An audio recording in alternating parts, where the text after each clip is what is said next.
მოგესალმებით ჩვენო მაყურებლებო, პირველ რიგში გილოცავთ აღდგომის ბრწყინვალედ დღესასწაულს და გეტყვით იმას, რომ დღეს ჩვენთან ერთად იქნება ლევან მაისაშვილი, საქართველოს რაგბის ნაკრების ყოფილი მთავარმწვრთნელი, შესანიშნავი ადამიანი, ქართული რაგბის განვითარებაში ერთ-ერთი ყველაზე დიდი გულშემატკივარი და მონაწილე ამ ყველაფრის და დღეს მასთან ერთად ვისაუბრებთ აუცილებლად რაგბზე, გეტყვით იმას, რომ ჩვენ ახლა ვიმყოფებით ორტონაში, მადლობა მათ მასპინძლობისთვის.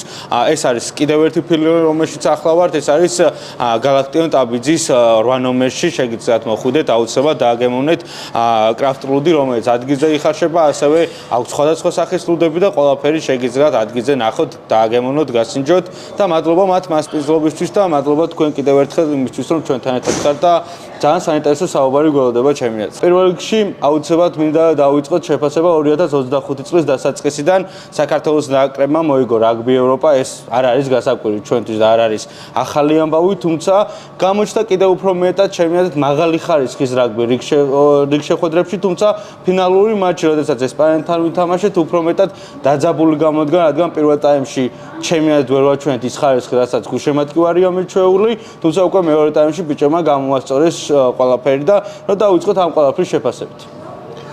მოგესალმებით, მივესალმები მაყურებელს, ვისარგებლო და მიულოცავ სრულად საქართველოს აღდგომის ბრწყინვალე დღესასწაულს.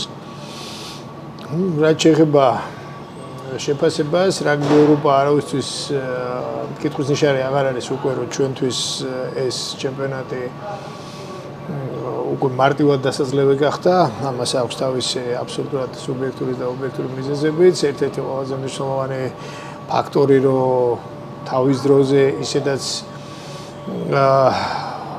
არ იყო, თქვა, ჩვენთვის ეს დიდი საფრთხეების შემცველი, მაგრამ იმის შემდეგ რაც შეცვალეს ფორმატი და კიდე დაამატეს გუნდები და 8 გუნდი გახდა, მთლიანობაში სამწუხარო ფაქტია, რომ ჩვენ წელიწადის განმავლობაში ერთი მაქსიმუმ 2 თამაში გვაქვს ისეთი, სადაც შეიძლება დაძაბულობა წყალებში ვთქვათ, იგრძნობოდეს. არ გავჩერდები პირველ თამაშებზე, რომ ვისაუბროთ ესპანეთის თამაშებზე, იმიტომ რომ კი, თქვენ ძალეთ, რომ ფინალში იყო, ვთქვათ, ეს მომენტი, რომ პირველი ტაიმის 35 წუთამდე ჩვენ ანგარიში უკან ვიყავით, მაგრამ დაძაბულობას სიმართლე გითხრათ, ნაკლებად იყო ჩვენთვის, არც ერთ ეტაპზე იმის საფრთხე არ ყოფილა, რომ ეს თამაში რამდენად დაგვეთმო. ხაზგასასმელია ის მომენტი, რომ ჩვენ ამ ტურნირის დასაწყისშივე მოვისაკლისეთ თედო აბჟანდაძე. ამის შემდეგ მოხდა ის, რომ ლუკა მატკავას ოჯახური ტრაგედია დაატყდა თავს და მანაც ვერ ითამაშა ფინალი. ამან გარკვეულწილად დიდი როლი ითამაშა და რაღაც კუთხით დაასვა ჩვენ თამაშს. იცით, სპეციფიური ადგილია თამაშის მართვის კუთხით. ამას დამატებული ის, რომ საკუთარ კედლებში ბიჭები ცოტა შკარობდნენ, სიჩქარეებში შესწავლას უშვებდნენ და მივიღეთ ის, რაც მივიღეთ. პირველი ტაიმის ჭყალებში დაძაბულობა. დანარჩენი ყველამ კარგად დაინახა, რომ ნებისმიერ დროს, სადაც ავჩქარდებოდით, შეგვეძლო რომ ქულა გაგვეღო. მოვიგეთ დამაჯერებლად, თქვა, იყო რაღაც გარკვეული კრიტიკა და მეც, თქვა, არ ვარ კმაყოფილი იმით, რომ 2 თამაშის ჯამში 60 ქულა მივიღეთ ესპანეთის ნაკრებისგან, მაგრამ თუ გადავხედავთ ჩვენ ძველ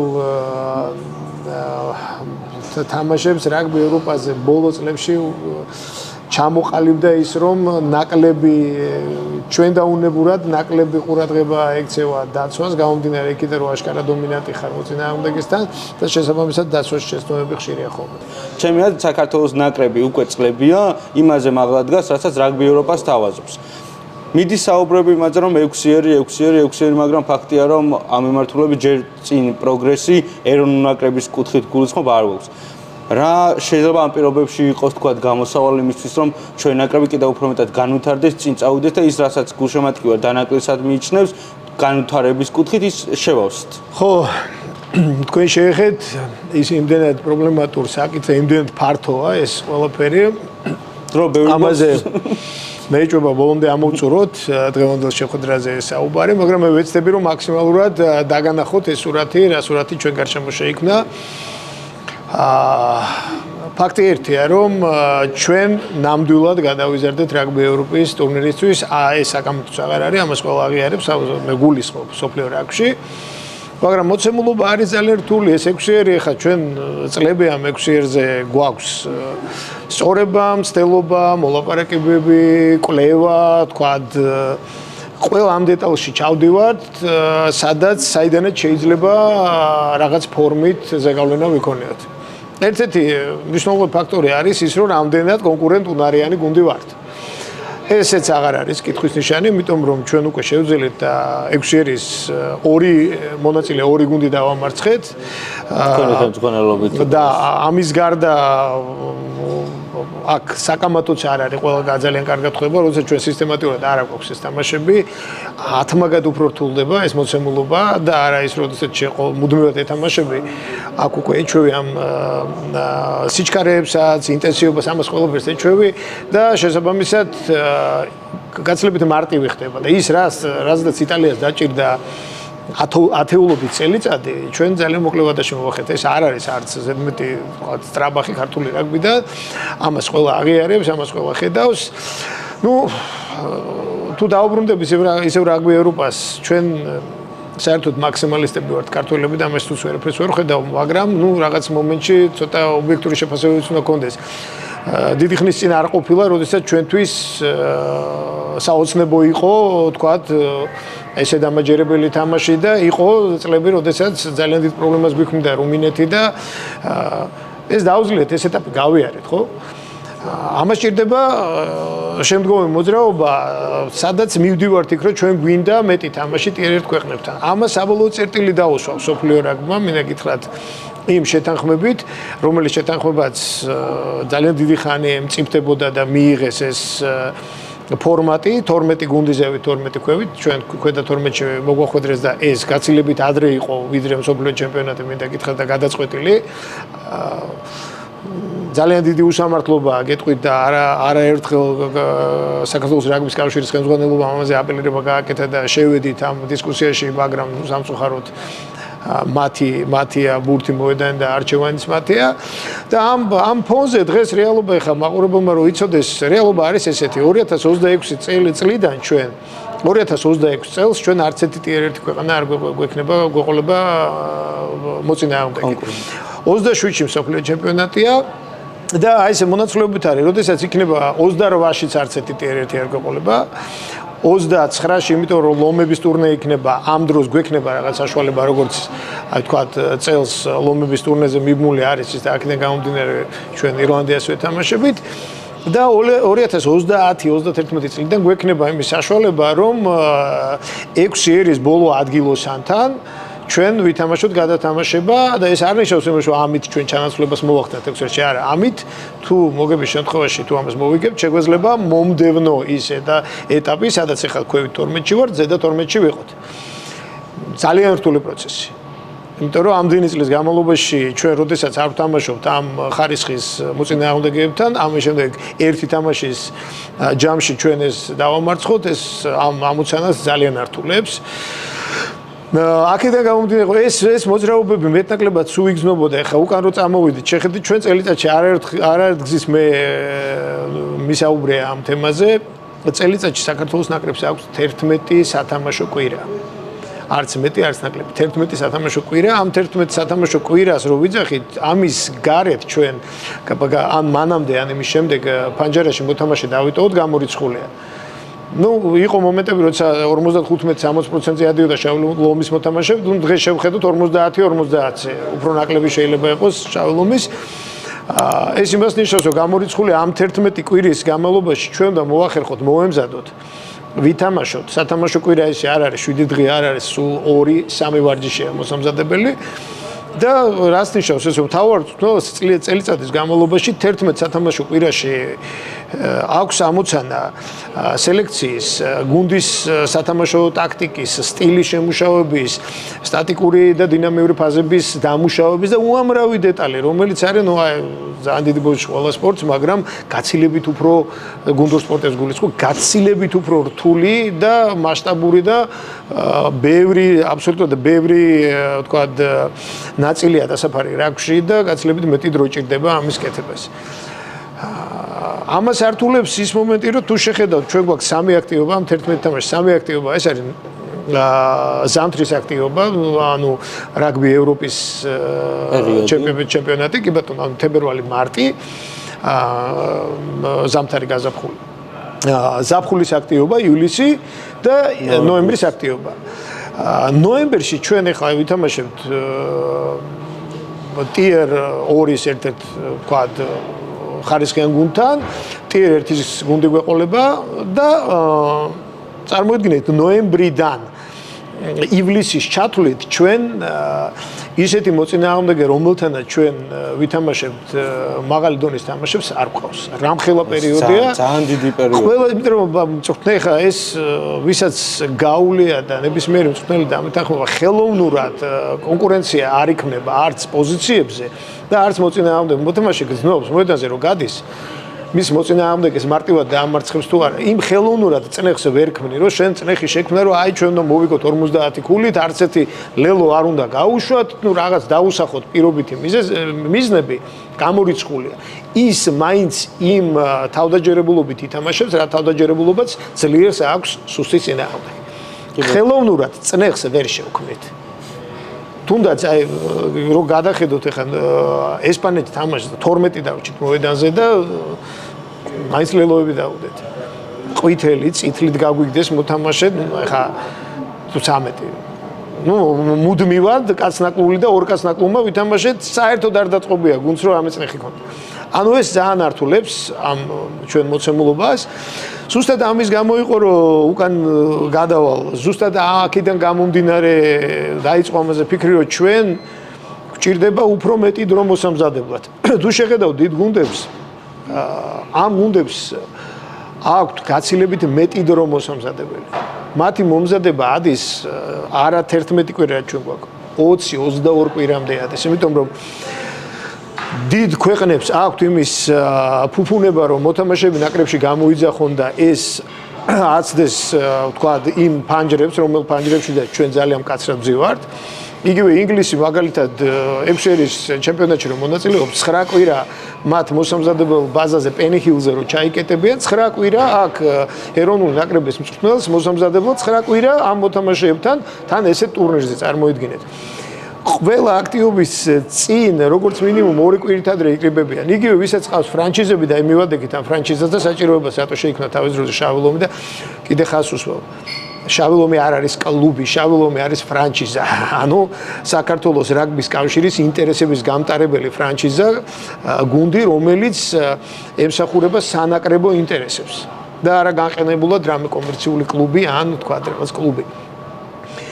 ანუ ფრანჩიზები ვისაც ყავს ირლანდიას, უელს, შოტლანდიას, მათ აქვთ იმის ფუფუნება, რომ თქვა შემოდგომაზე ან ზაფხულში, ჩვენსავით 3 თამაში კი არა, 4-5 თამაში ითამაშონ. რატომ? იმიტომ რომ ნებისმიერ დროს შეუძლიათ თავიანთი ფრანჩიზებიდან წამოიყვანონ მოთამაშეები 2 კვირით, 3 კვირით ადრე. მსოფლიო ჩემპიონატზე უელსმა დაიწყო 2 თვით ადრე მომზადება, ვიდრე ჩვენ დავიწყებთ, იმიტომ რომ ფრანჩიზებიდან გამოითხოვეს თავის მოთამაშეები, რაც ნიშნავს რეგბის კავშირი, ფედერაცია, რეგბის კავშირი უხდის ხელფასს მანდატს, ცენტრალური კონტრაქტები აქვს და ნებისმიერ დროს თავიანთი მოთამაშე რა დროსაც უნდა წამოიყვანოს. აბა შეხედეთ ჩვენ მდგომარეობას, რომ არ დავაზიანოთ მოთამაშის ინტერესები, მუდმივად მოლაპარაკებები და მუდმივად დაძაბული სიტუაცია გვიწევს წამყვან ტოპ 14-ის კლუბებთან.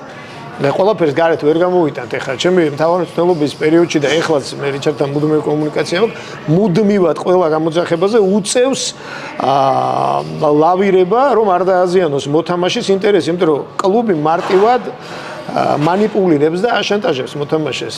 თუ თქვა შენ ყველა თამაში წახვალ, მე ვეღარ ვხედავ მომავალ წელს შენ ადგილს, აბარა პირდაპირ იმდენი დაძაბული და რთული საუბრები მქონია მე ხა წამყვან ტოპ 14-ის მოთამაშის მენეჯერებთან და მწვრთნელებთან. იქ ვცდილობდით ლავირება, მთავარი ამბავი ბოლოს მოთამაშე ზიანდება, ნაკრები ზიანდება. ამიტომ აქ შუაში უნდა გავეაროთ. ეს პრობლემები ამ გუნდებს არ აქვს, ვისაც ფრანჩიზები ყავთ. შესაბამისად, ემზადებიან გაცილებით გრძელვადიანად. ერთი ხელწერა იგზნობა ირლანდიას გადავიდეთ ლენსტერის მოდელი 23 კაცით იყო წარმოდგენილი ნაკრებში, წარმოიდგინეთ ლენსტერი. ანუ 12 თვის განმავლობაში კლუბშიც და ნაკრებშიც თამაშობდნენ აბსოლუტურად ერთ-ერთგივეს. მე მათ მწვრთნელთან მქონდა ძალიან გრძელვადიანი კონტაქტები. ერთი პერიოდი ჩემი მენტორიც იყო და ამ შიდა სამზარეულოში ძალიან კარგად გამარკვია თუ რა ხდება, რამდენად წინწაგდებული საქმეა. წარმოიდგინეთ, როდესაც შენ კლუბში აკეთებ იმას, რაც ნაკრებში უნდა გააკეთო, ის მოსამზადებელი პერიოდია შენთვის, თან თამაშობენ ამ ხელა ტურნირებზე და ასე შემდეგ. ეს იყო იდეა შავი ლომის შექმნის. აქედან გამომდინარე, ჩვენ გქონოდა მეტი დრო და საშუალება, ყველაფერი მიდის იქ, რომ საერთნოჩია მწვრთნელი, საერთნოჩია გუნდი, ის რაც უნდა გააკეთო წელიწადში, იმას ვერ გააკეთებ ერთ თვეში და შესაბამისად, რაც ერთ თვეში უნდა გააკეთეს, იმას სათამაშო კვირაში ვერ გააკეთებ. ეს გზა ეხა შავმა ლომმა რაც გაიარა, ყველამ ძალიან კარგად დაინახა, ჩვენ ძალიან დიდი წვალები, თავიდან იყო ძალიან სკეპტიციზმი, პრობლემები, თქვა რა გვინდა აქ, რატო ვიღებთ აქ მონაწილეობას, არავინ ძალიან დიდი ბოდიშით ლანგრით არ მოგვართმევს და არ დაგვიდებს. იგივე ჩელენჯ კაპზე თამაშის უფლებაც.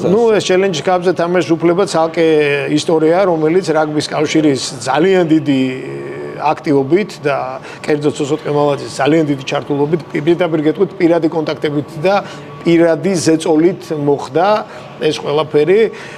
თუ როგორ ჩავერთეთ ამ ტურნირში და ეხლა მიდის მოლაპარაკება ამ კონტრაქტის გაგრძელებაზე და აუცილებლად ეს უნდა გავაგრძელოთ. გადაუხვიეთ ცოტა, ანუ დღეს უკვე ადრე თუ ეს ჩვენი წინსვლისთვის და ჩვენი ზრდისთვის საჭირო ფაქტორი იყო შავი ლომი და ფრანჩაიზი და ყოლა ისეთი გუნდის, რომელიც მაღალ დონეზე ითამაშებდა, დღეს უკვე ჩვენთვის ეს ჟანგბადი. ამის გარეშე თქვენ თვითონ შეხედეთ, აი გვერდიდან გულშემატკივარი რაგბი შეხედეთ, წელიწადში გვექნება მხოლოდ და მხოლოდ ეს რაგბი ევროპის ტურნირი, გვექნება ზაფხულში მაგალითისთვის გეტყვით, ჯერ საერთო კალენდარი არ დადებულა, 26-ში ზაფხულში გვექნება სავარაუდოდ ურუგვაი, ჩილე და ვინც გამოვა იქიდან კვალიფიკაციიდან. ერთ-ერთი ტიერ 2 შემოდგომაზე შეიძლება იყოს პირობით ეს შეიძლება შეიცვალოს, მაგრამ მე თვითონ გუნდებს გეუბნებით. თქვათ კანადა, ამერიკა, სამოა, ტონგა, ამაზე მეტი არ გვეყოლება და ამის შემდეგ ჩვენ უნდა გავიდეთ სოფლიო ჩემპიონატი უნდა ვითამაშოთ. ეს არის მოცემულობა სოფლიო ჩემპიონატზედაც იქ საჭიდაო გვაქვს. ანუ რეალურად ჩვენ საშუალება 2022-21 წლამდე არ გვექნება თუ არ ჩავთვლეთ როგორც გითხარით ბრიტანელი ლომების ტურნეს იმ წელს და ისეც რა შემადგენლობით გვეთამაშებიან ეგ კითხვის ნიშანია კიდე და რა ვქნათ ხო?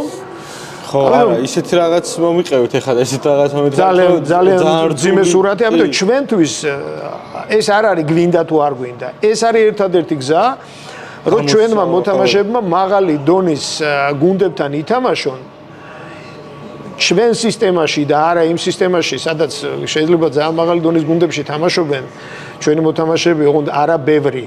ერთია ირიცხებოდა გუნდში, მეორე სათამაშო დრო ჰქონდეს. და ეს რო შენ სისტემაში ჯდებოდეს და შენ საქმეს აკეთებდეს, ამისთვის მნიშვნელოვანია რომ ფრანჩიზე ყავდეს. თუ შეხედავთ ყველა წამყვან ქვეყნებს, ყველას აბსოლუტურად ერთ ქვეყნებს, გარდა იმ გუნდებისა შემიძლია ჩამოთვალო ინგლისი, საფრანგეთი, რომელსაც სოფლიოში საუკეთესო ჩემპიონატები აქვს, ანუ ტოპ 14 და პრემიერშიპი, იაპონია, სადაც ძალიან დიდი ფინანსური მხარდაჭერა ამ ლიგაში, ყველას ყავს თავის ფრანჩიზა. ლოგიკურია ეგ არის გამოსავალი მათთვისაც, იმისთვის რომ უკეთესები გახდნენ და უფრო წინ წავიდნენ. მოდი ჯერ პირველ კითხვას დაგისვათ, იმიტომ ძალიან ბევრი რაღაც დაგახარეთ. ხო, ძალიან ბევრი კითხვა გამიცა მეც თავში. რატომ აკეთებს სოფლიო რაგბი ამას? ეგ მაინც ანუ რატომ არ უნდა რომ თქვათ იგივე საქართველო იქნება თუ არ ვიცი სამოა, ჩილე, ეგეთი ნაკრებები უფრო მეტად განვითარდა წინ წავიდნენ კონკურენციაში შევიდნენ. მისთვისაც ხო უფრო მეტად საინტერესო უნდა იყოს რომ თქვათ იგივე საქართველოს გავს პატარა ქვეყანა, რომელსაც საკმაოდ დიდი ისტორია და კულტურა გააჩნია, ეთამაშებოდეს საფრანგეთს და თუ საქართველო არ იქნება კარგი, ვერ მიაღწევს წარმატებას, გამოვარდეს და სხვა ნაკრები მათ ჩაანაცვლოს. ანუ რატომ არ ჩდება ამის სურვილი? აბსოლუტურად ლოგიკური კითხვაა, ლეგიტიმური კითხვაა, ეს პოპულარული სიტყვას ვიხმარ. მაგრამ ამავდროულად ეს უკვე გახდა ეს რიტორიკული კითხვა. უფრო ყველა ძალიან კარგად ხვდება ჩვენ არაერთხელ ყველა მსოფლიო რაგბის პრეზიდენტის არჩევნებზე ყველგან ვაფიქსირებთ ჩვენ პოზიციას, ყველგან კი არა ვაჭრობთ, ხვდებით, ჩვენ ვითხოვთ ჩვენ ალბათ ერთადერთი ქვეყანა ვარ და ერთადერთი რეგბის კავშირი ვარ, რომელიც არ ვითხოვთ ფულს, ვითხოვთ შესაძლებლობას. მოგვეცით საშუალება, გვათამაშეთ და ჩვენ თვითონ ვიშოვით აქ ფულს, ჩვენ თვითონ გავაკეთებთ ჩვენ გასაკვეთებელს, ბიძია დამეხმარეს პოზიციით არც ერთ რაგბის მსოფლიო რაგბის პრეზიდენტთან ჩვენ არ გქონია მოლაპარაკება. ეხლა ჩატარდა მსოფლიო რაგბის არჩევნები. აქაც სამი კანდიდატურა იყო, სამივესთან ძალიან მჭიდრო და ძალიან ესე ვთქვათ საქმიან მოლაპარაკებებზე შეხვედრებს ვაწარმოებდით. საბოლოო ჯამში ყველა ცდილობს რომ თავის კანდიდატურა წაწიოს წინ და შენ გამოგიყენოს მხარდაჭერად, მაგრამ თავი ბოლო არაკეთებდა. ხო, ნუ ჩვენ ვეუბნებით აქ მინდა რომ ხაზი გაუსვა ერთ ფაქტორს იყო ესეთი ადამიანი პიტერ ჰორნი, რომელიც მსოფლიო რაგბის მაღალი მიღწევების დირექტორი იყო წლების მანძილზე. მანამდე იყო მარკ იგანი, იგივე თანამდებობაზე, ორივე ძალიან დიდი მეგობრები არიან ქართული რაგბის, ძალიან დიდი ლობისტები და არაერთი კარგი საქმე გაუკეთებიათ მათ ამ დღევანდელ და წინა ვთქვათ ჩვენ პრეზიდენტებთან და ხელისუფლებასთან ერთად. პიტერთან საუბრისას ზაფხულში იყო ჩამოსული, როდესაც ჩვენ იტალია დავამარცხეთ და მუდმივი საუბრები რომ რა მოუხერხოთ 6-ზე, როგორ გავაკეთოთ, რა პოზიცია დავიკავოთ, რა ტაქტიკა ამ 6-ზე. და მაშინ იყო ესეთი აზრი წამოსული, მოდი ვეცადოთ ჩვენ რომ საკლუბო დონეზე შევიდეთ რამედით ჩემპიონატში, ეს სტრატეგია დავისახოთ და ამ სტრატეგიის გზაზე ვეცადოთ რომ ნელ-ნელა მანიპულაცია სწორი ფორმით მოვახდინოთ იგივე 6-ზე. არ ვიცი ნახეთ თუ არა, ახლა ხან ინტერვიუ გქონდა რაგბის კავშირის პრეზიდენტ სოსო ტყემალაძის და ერთ-ერთ პოპულარულ ჟურნალისტთან, სადაც ჩვენ პირდაპირ გავაჟღერეთ, რომ არც ერთ ეტაპზე, მართლა არც ერთ ეტაპზე არ ყოფილა ჩვენი ინტერესი ის, რომ ვიღაცის ადგილი 6-ზე დავიკავოთ. ეს ზუსტად გვესმის, გამორიცხულია ახლა ამხელა ტრადიციების ქვეშ ვიღაცამ ახლა ვიღაცა გააგდო. არა, საუბარი თავის დროზე ეს თავის დროზე 6-ერი იყო ჯერ ბრიტანული იყო 4 იყო, მერე 5 გახდა და 6 გახდა 2000 წელს ამატეს იტალია. ეს არის ჩვენი სტრატეგიის ნაწილი, რომ ჩვენ გითხარით რა ვქნათ. აქ ამ მდგომარეობაში ვართ. ჩვენ გარშემო არ არიან ისეთი მეზობლები, სადაც რაგბი შეიძლება იმ დონეზე გამოვითაროთ, რომ ჩვენ კონკურენტ უნარიანი გარემო შევქმნათ, ხო? და აი ეს სტრატეგია, რაც დავისახეთ, აბსოლუტურად სწორი გზით ვთვლი რომ მიდის, იმიტომ რომ ეტაპობრივად ძალიან დიდი შედეგები მოგვიტანა ამ ჩვენ ჩელენჯში ჩართვა. ზუსტად ამის შემდეგ იყო 2024 წლის IPCR-ის შემაჯამებელ შეხვედრაზე. ჩვენ გქონდა პატივი რომ ჩვენი თემით და ჩვენი პრეზენტაციით წარმოგიყვით. ნატალ შარკსის პრეზენტაცია იყო და შავი ლომის პრეზენტაცია იყო, სადაც აბსოლუტურად ყველა იმ ადამიანთან, ვისაც ხელეწიფება მსოფლიო რაგბის ზედა ეშელონებს გულისხმობ კლუბებზე, სანაკრებო დონეზე რაღაც რეაგირების მოხდენა, აქ ღია დავანახეთ, ყველას თუ რა გზა გავიარეთ და რა გეგმები გვაქვს და ვითხოვეთ მხარდაჭერა. მხარდაჭერა, არა ბიძია დაგვეხმარეთ რა, არამედ მხარდაჭერა რომ მოგვეცით იმის საშუალება, რომ ჩვენ მივიღოთ მონაწილეობა. გვესმის, რომ 6-ერი ცოტა გრძელვადიანი პერსპექტივაა და თქვენ გჭირდებათ რაღაც კომერციული თვალსაზრისით, მაგრამ ხო შეგვიძლია რომ შავი ლომის დონეზე, ფრანჩაიზის დონეზე რაღაც დოზით ჩაგვრთოთ და საუბარია UFC-ზე, ანუ გაერთიანებული სარაგბო ჩემპიონატის ფორმატზე, რომ ეს ფორმატი ყველაზე მეტად რატო გვაინტერესებს ჩვენ რომ მოკვლევა გავაკეთეთ, გამორიცხულია კანონმდებლობით ან ინგლისის ჩემპიონატში, ან საფრანგეთის ჩემპიონატში იქ გაჟღერდა პროდეორში ხომ არა, რაღაც გამორიცხულია კანონმდებლობით ჩვენ არ აქვს ამის საშუალება. ერთადერთი ჩემპიონატია ეს ჩემპიონატი, სადაც იცით რომ წარმოდგენილი არიან შოტლანდიელები, უელსელები, ირლანდიელები, იტალიელები და სამხრეთ აფრიკელები. ეს ფორმატი იმითაც არის საინტერესო, რომ გარდა იმისა, რომ ძალიან მზარდი ჩემპიონატია და თავის დინამიკით გაასწრო საუბარია დინამიკაზე და არა ამ ეტაპზე რეიტინგით, დინამიკით გაასწრო ყველა ჩემპიონატს, ამ მოკლევადაში იმდენად დაწინაურდა და რაც არის ყველაზე მნიშვნელოვანი ამბავი, რომ მათი კალენდარი არ ემთხვევა საერთაშორისო კალენდარს. ანუ ჩვენ თამამად შეგვიძლია თუ ერთ დღეს უფლის წყალობით მოგვეცემა იმის საშუალება, რომ იქ მოხვდით, მთელი წელიწადი ფაქტიურად ვიქნებით იმ დინამიკაში, რა დინამიკაშიც არიან დღეს ირლანდიის და ქვემოთ ჩამოთვლილი გუნდების ფრანჩაიზები, ანუ სანაკრებო ფანჯარას აცდება, იქნება ეს ტურნირი, მერე სანაკრებო ფანჯარა გაზრდის კონკურენციას და ეს გრძელვადაში ძალიან საინტერესოა. ეს გარკვეულწილად იმ დეფიციტს ამოფხრის, რა დეფიციტსაც მსოფლიო რაგბი თავის ფორმატით გვიჩენს. საუბარია, როდესაც ლიმიტირებულები ვართ პირველი დონის გუნდებთან თამაშით. ძალიან დიდი დახმარება გაგვიწია პიტერმა ამ კუთხით, თავის რჩევებით, აბსოლუტურად კონტაქტებით, იგივე მარკმაც. საკითხი დღეს ეს და ზუსტად იგივე იყო ჩვენ პრეზენტაციაში წარმოდგენილი შემაჯამებელ ღონისძიებაზე. სამი რამ აინტერესებთ აბსოლუტურად ყველა ორგანიზატორს და გუნდებსაც. პირველი, რამდენად კონკურენტუნარიანია გუნდი, თუ შეუძლია რომ თამაშები მოიგოს, მაღალი დონის რეგბი ითამაშოს, ისეთ რომ კონკურენცია გაუწიოს. მეორე, რამდენად უსაფრთხო და საინტერესოა ქვეყანა და ამ კუთხით უსაფრთხოების ინდექსი ჩვენი მიუხედავად იმისა, თქვა რაღაც დაძაბულობის მომენტებიც ჰქონდა, მაგრამ უდაოდ უსაფრთხოა და ჩვენი ოპონენტებიც კი და ნებისმიერი ოპოზიციურად განწყობილი ადამიანი, მე პოლიტიკას არ გულისხმობ, ვინც კი აქ ჩამოვა და უცხოელები ვინც კი აქ ჩამოდიან და რეალურად დაინახავენ, მათთვის არის ხოლმე, აი ძალიან დიდი კითხვის ნიშანი, რომ რას ელოდნენ და რა დახვდათ. ძალიან ლამაზი ქვეყანა გვაქვს, ძალიან საინტერესო ქვეყანა და შესაბამისად ამ კუთხითაც, უსაფრთხოების კუთხითაც არანაირ პრობლემას არ უნდა წარმოადგენდეს და არც წარმოადგენს. და მესამე, ეს არის ფინანსური ინტერესი, ეს არის შემოსავლები, ეს მერჩენდაიზინგი, ანუ ეს ყველაფერი, რაც დაკავშირებული არის ტელეტრანსლაციებით, დაკავშირებული არის კომერციულ შემოსავალზე. ამ კუთხითაც წარმოიდგინეთ, ჩვენ თუ მოგვეცა იმის საშუალება, რომ ერთ დღეს ამ ტურნირში მონაწილეობა მივიღეთ, გამოდის რომ მინიმუმ 9 თამაში სახლის თამაში გვექნება, 9 თამაში გარეთ ფორმატს გააჩნიეს, თუ გუნდების რაოდენობა გაზარდეთ, შეიძლება 10 გარეთ 10 სახში.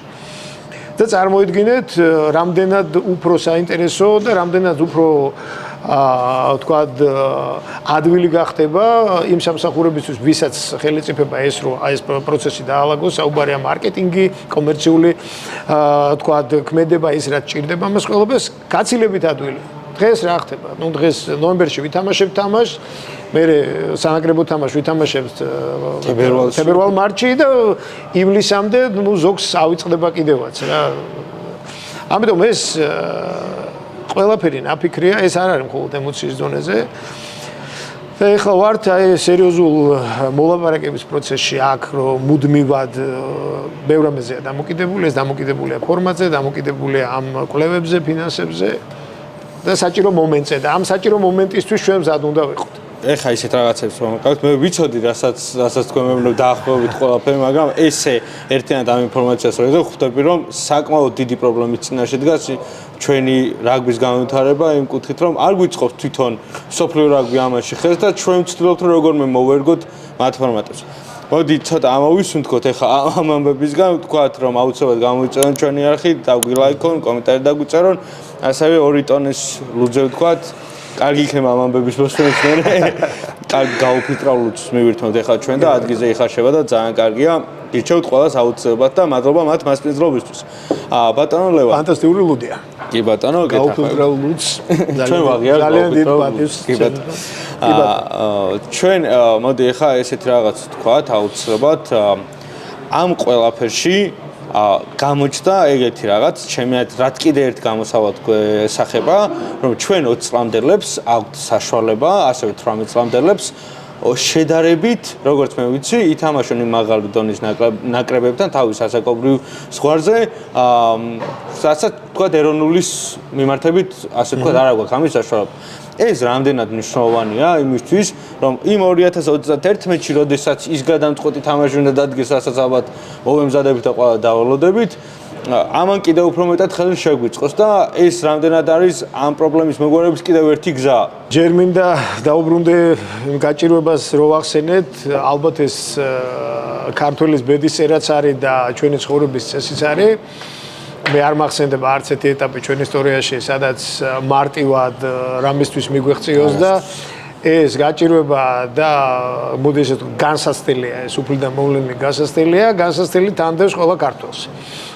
ზუსტად მანდარი ცხოვრება ძალიან საინტერესო, როდესაც ამ განსაცდელს ებრძვი და ამ განსაცდელიდან გამოდიხარ და თუ გადახედავთ დაწყებული იმ წლებიდან, როდესაც საქართველოში მწვრთნელები საერთოდ სახელები და გვარებით ცნობდით ყველა ერთმანეთს და სად იყო საერთოდ ან სტადიონი არ ქონდა, არაფერი არ ქონდა საერთოდ. იმ ეტაპიდან საქართველოს მოახერხა ის, რომ მსოფლიო ჩემპიონატის აგზური მოიპოვა თავის დროზე. ამის შემდეგ იმხელა არც ერთი გზა, არც ერთი ჩვენი წარმატება არ ყოფილა იავარდებით მოფენილი. ყველგან მქონდა ძალიან დიდი სირთულეები, შესაბამისად, ესაც ერთ-ერთი სირთულეა, რომელსაც აუცილებლად დაუძლიოთ. ყველა ამ ეტაპზე მოყოლებული პირველი მსოფლიო ჩემპიონატიდან შემდეგზე. ყველგან იყო ისეთი ხელშეშლილი ფაქტორები, ვერ წარმოედგენთ. და მადლობა ყველა იმ ადამიანს, იმ პრეზიდენტს, იმ კლუბის ხელმძღვანელობას, კლუბის პრეზიდენტებს და კლუბის მწვრთნელებს და მოთამაშეებს, ვინც აი ამ პერიოდში მართლა ყველანაირი ინტერესის და ყველანაირი რაღაც ფინანსური მომავლის ინტერესის ხარჯზე აკეთეს ეს. არაფერი წინ მივდიოდით და ამას ვაკეთებდით. ეს არ შეიძლება არ ითქვას და ყველას მინდა რომ მადლობა გადაუხადოთ. მადლობა მართლა მათ. თუ შეხედავთ ამ ბოლო 4 წელიწადსაც სად რა გავიარეთ 2020 წლიდან დღემდე, კოვიდი, გაურკვევლობა, არეულობა უბრალოდ კარგად გადავხედოთ უკან რა გამოვიარეთ და ამის ფონზე მოვახერხეთ ის, რომ 2020 წლიდან დღემდე ტიერ 1-3 გუნდი დავამარცხეთ. აქ არ შეიძლება რომ ამაზე ხაზი არ გაესვას, არ შეიძლება რომ მადლობა იმ ადამიანებს არ გადაუხადოთ, ვინც ყველას ნებისმიერს, ვინც ამ პროცესში მონაწილეობას იღებდა. ასე რომ ეს კომენტარები თუ გავაკეთე, რომ ჩვენ გაჭირვება არ გვიკვირს, ჩვენ გაჭირვება არ გვაშინეს და პირიქით უფრო მეტ мотиваციას გვაძლევს. რაც შეეხება ამ ჩამოთვლილ ოცების 18, ესეც რეგბის კავშირის სტრატეგიის ნაწილი იყო. ჩვენ რო დავინახეთ, რომ რეალურად ჩვენ მუდმივად პრობლემების ქვეშ ვართ, ზემოთ ჩამოთვლილ ჩვენ პრობლემებზე, რაც ვისაუბრეთ სანაკრებო დონეზე. ბუნებრივია ყველაფერი მიდის იქ, რომ რაც შეგვიძლია რომ გამოვითარო და სადაც შეგვიძლია შედეგამდე მივიდეთ, იქ უნდა დადგეს ეს შედეგი. თქვენ იცით, რომ 18 წლამდე ნაკრები ერთ დღესაც გადაწყვეტეს, რომ აღარ გვეთამაშა. და ამაზე ძალიან დიდი სამუშაო ჩატარდა იმ პროცესში, როდესაც მოლაპარაკებები ხდება არჩევნებზე, მსოფლიო რაგბის, თქვა წამყვან პოზიციებზე, სხვადასხვა დირექტორებზე, პრეზიდენტებთან ხდებოდა ბუნებრივი ზეწოლა და ზეწოლა კარგი გაგებით ზეწოლა რომ გაგვაგებინეთ რატო არ გვეთამაშებთ, ხო? დღეს ჩვენ 18 წლამდე ნაკრები და 20 წლამდე ნაკრებიც აბსოლუტურად იმ სისტემაზე ყავს გასწორებული, რასაც ეროვნული ნაკრები უფრო უკეთესადაც არიან. და ეს არის რეგბის კავშირის დამსახურება ნამდვილად და უშუალოდ სოსო ყემალაძის, იმიტომ რომ მაკაცმა იმდენი რამ გააკეთა ამ კუთხით, რომ 18-ების და 20-ების 6-ერი ფაქტიურად ჩვენ ორივე დღეს ხელში უნდა გვეჭიროს. 20-ებზე იქ ცოტა მოხდა რაღაც თვითონვე ვერ დაალაგეს, იმიტომ შეპირებით შეგვირდნენ ნამდვილად, მაგრამ დღეს ვართ იმ მდგომარეობაში, რომ ჩვენი 18 წლამდე ნაკრები თამაშობს 6-ერის ფესტივალს 20 წლამდე ნაკრების 6 ერზე საუბარი მიდის და მოლაპარაკებები მიდის. ამის გარდა მოლაპარაკებები ჩვენ გქონდა 6 ერის იმ ტურნირზე, რომელსაც ზელანდია, ავსტრალია და სამხრეთ აფრიკა თამაშობს. მანდაც ვცდილობთ მონაწილეობა მივიღოთ, მაგრამ ეს ოფიციალურად, არაოფიციალურად ჩვენ 20 წლამდელები ყოველწლიურად ვეთამაშებით სამხრეთ აფრიკელებს, ფრანგებს, ინგლისელებს და ხედავთ რა შედეგებით მოვდივართ. ანუ ჩვენ სამ აქტივობაზე ესე დავყავით, მსოფლიო ჩემპიონატი თქვა 20 წლამდელების, მანამდე ვცდილობთ რომ ვითამაშოთ ეს ტესტ თამაშები, მომზადება გავუკეთოთ ამისთვის და 18 წლამდელებს აქვს სამი აქტივობა. ერთი აქტივობა არის ახლა 6 ერის ფესტივალი, მეორე აქტივობა არის სამხრეთ აფრიკაში, სადაც მსოფლიოს საუკეთესო 18 წლამდე გუნდელები ჩადიან და თამაშობენ და მესამე აქტივობა არის უკვე ოქტომბერ-ნოემბერში, როდესაც რაგბი ევროპას თამაშობთ. და 2 წლის წინ ჩვენ 18 წლამდელებისთვის გქონდა მხოლოდ რაგბი ევროპის ეს დაბალ კონკურენტ უნარიანი ჩემპიონატი. ესე შეიკრა ეს მთელი ვერტიკალი. ამის ეს აუცილებლად მოიტანს სხვა შედეგს. ამის გარდა ქვევით არის ძალიან ბევრი რამის გასაკეთებელი. იმიტომ რომ 18 წლამდე ნაკრებს სჭირდება სწორი სელექცია და კლუბებში მუშაობა, იმიტომ რომ ჩვენ როგორც მოგეხსენებათ, ჩვენ ვართ განსხვავებული ქვეყანა. ჩვენ გვაქვს კლუბური სელექცია. ჩვენ არ გვაქვს იმის ფუფუნება, რომ უმაღლეს სასწავლებლებში ან კოლეჯებში ან სკოლებში კონდეს რაგბი იმ დოზით, რა დოზითაც ჩვენ შეგვეძლება ვთქვათ რეგბის კავშირის სელექცია გავაკეთოთ. ჩვენ სელექციას ვაკეთებთ კლუბებიდან. შესაბამისად, ჩვენი პირადი ინტერესი არის ის, რომ კლუბები იყვნენ კონკურენტუნარიანები და ხელი შეუწყოთ კლუბების განვითარებას, რომ რაც შეიძლება მეტი უნარჩვევებით აღჭურვილი მოთამაშე მოგცემ. პირველი სელექცია 17 წლის ასაკში ხდება. უპრეცედენტო პროექტია, აკადემიების პროექტი და კრედიტ სისტემების პროექტი, რაზეც სახელმწიფომ ძალიან დიდი ხარდაჭერა გამოგვიცხადა, რომელიც წელს ჩაეშვა. ანუ ყველა კლუბის საბავშვო გუნდები, ვინც წლის დასაწყისიდან ბოლომდე სისტემატურად გამოიყვანს ამა თუ იმ ასაკობრივ გუნდებს, მიიღებს სახელმწიფოდან და რეგბის კავშირიდან რაღაც ტიპის ანაზღაურებას. ეს არ არის თქვა ისეთი თანხები, რომლითაც აშენდებიან კლუბები, მაგრამ პრეცედენტი შეიქმნა, რომ ეს არასოდეს არ ყოფილა და ეხლა უკვე ამის პრეცედენტი სტიმულირება რა თქმა უნდა. და აკადემიური სისტემა 4 საკლუბო აკადემია შეიქმნა, მუშაობენ უკვე ოქტომბრიდან, პლუს რაგბის კავშირში არსებული აკადემია, რომელიც პირველ სელექციას ახდენს 18 წლამდე ნაკრებისთვის და აი ეს კიბე მთლიანად ეს ვერტიკალი, ეს განვითარების ვერტიკალი ესე უნდა აეწყოს, რომ ჩვენ რაც შეიძლება მეტი უნარჩვევებით აღჭურვილი მოთამაშე გვყავდეს, რითაც მივიღებთ შედეგს. თუმცა ამას ყველაფერს აკლია ერთი მთავარი, ესე ვთქვათ, ქართულად რა ვქო, თავსატეხი ეს ფაზლი რა, ეს ნაწილი აკლია, ბოლოს წერტილი. ჩვენ გვჭირდება ხარისხიანი ჩემპიონატი, რომ აი ეს მოთამაშეები ყველანი რომლებიც ამოვლენ, სადმე უნდა მიიღოს. თავი მოიყარონ იქ კონკურენტუნარიანი და უფრო მაღალი და პროფესიონალური დიდიათი გვჭირდება ნამდვილად. მაგრამ ამ ვერტიკალზე თუ ჩვენ გვინდა რომ მაღალი ხარისხის საერთაშორისო სტანდარტების თამაშები გქონდეს, ჩვენ ნამდვილად გვჭირდება ესეთი ტიპის ჩემპიონატი, რომელსაც ახლა უმიზნებ. მოდი სანამ კიდევ ერთ თემაზე გადავართ, აუცილებლად უთხრათ ჩვენს მაყურებელს, რომ გამოიწერონ TST სპორტის YouTube არხი, დაალაიქონ ვიდეო, დაგვიწერონ კომენტარები, გითხრათ თავიანთი აზრი, ასევე ძალიან საინტერესო მოსასმენი იქნება მათი აზრი იმ თემებზე, რაზეც ჩვენ ახლა ვსაუბრობთ, გულშემატკივრის აზრით, რა თქმა უნდა, საინტერესოა და მადლობა 2 ტონას მასპინძლობისთვის, საოცარი კრაფტლუდისთვის, რომელიც ადგილზე იხარშება და მოდი თან ბოლოსკენ წავიდეთ. მე ყოველთვის მაინტერესებდა, მინდოდა თქვენ თავადაც საშუალება მექნებოდა ამ თემაზე საუბარი, გასული მსოფლიო ჩემპიონატი, რომელიც გავიარეთ. მე პირადად როგორც გულშემატკივარს თამაშის ხარისხი ძალიან მომწონდა. მაგრამ მაკდებოდა აი ბოლო მარილი რაც იყო მოსაყრელი, ის გვაკდებოდა. თქვენც მე ზუსტად ეთქვით, რომ მაღალი თამაშის ხარისხი მქონდა, თუმცა შედეგი რაც ჩვენც მისაღები იქნებოდა, იმას ვერ მივაღწია.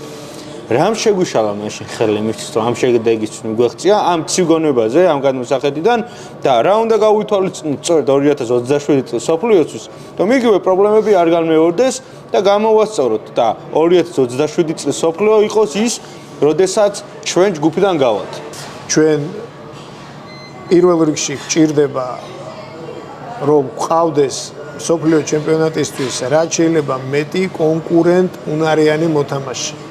სანაკრებო საერთაშორისო სტანდარტის მოთამაშე და ეს მხოლოდ იმ შემთხვევაშია თუ კი ჩვენ რაოდენობა გვექნება, ამის შემდეგ ჩვენ შეიძლება ისინი კონკურენციაში ჩავაყენოთ ერთმანეთთან. აღარ მინეს ძალიან ფართო სასაუბროა და ეხლა ვერ ჩავეტევი თამაში, მარტივად რო გითხრათ, მთელი რიგი პოზიციები იყო, სადაც კონკურენცია საერთოდ არ ქონდა და მე მომწონდა თუ არ მომწონდა ამ თუ იმ მოთამაშის თამაში, ხელოვნურად როგორც გითხარით, კონკურენციას ვერ უქმნიდი და ვერ შევუქმნიდი, იმიტომ რომ თუ თქვა ვინმეს დავაყენებდი კონკურენციაში, მასზე სუსტი მოთამაშე უნდა ყოფილიყო და ეს იმ წნეხს ვერ აჩენდა.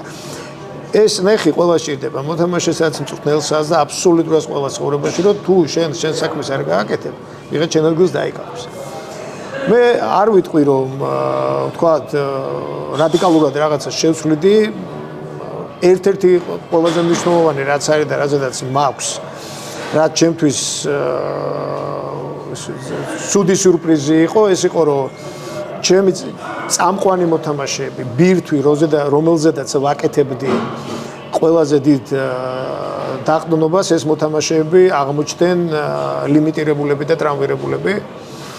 ეს აბსოლუტურად ბუნებრივი პროცესია, არა თუ ჩვენ თვითონ საფრანგეთის ნაკრებიც კი არ გაუთვალისწინებიათ კლუბებს, იქ ჩვეულებრივი კომერციული ინტერესებია. ერთ-ერთი დიდი გამოწვევა ჩვენთვის ამ სოფლიო ჩემპიონატისთვის ნამდვილად იქნება ის, რომ სოფლიო ჩემპიონატის წელიწადს ჩვენ გვყავდეს ჩვენი წამყვანი მოთამაშეები არა ლიმიტირებული და ტრამვის ქვეშ, არამედ მოვლილები, დასვენებულები და ბრძოლისთვის განწყობილები.